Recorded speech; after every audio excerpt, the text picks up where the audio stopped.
What is a dental implant?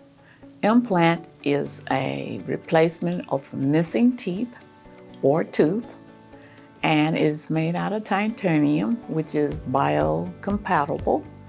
And it really is a very supportive adjunct for the patient because otherwise the patient denture or the space between the teeth would be there and there would be no restoration.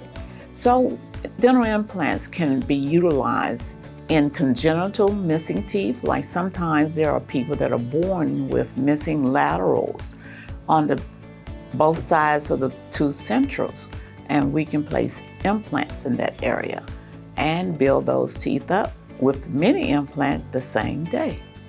Also, dental implants are used to stabilize dentures, and most of our elderly population want to be able to chew, want to masticate, want to be able to enjoy their food. Therefore, dental implant is a great stabilizer.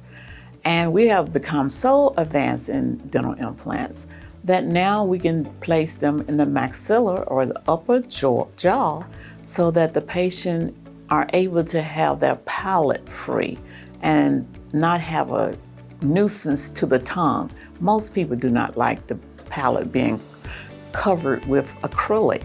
So now we can have a horseshoe denture, complete denture, fixed or removable. So dental implants are a great asset for our patients.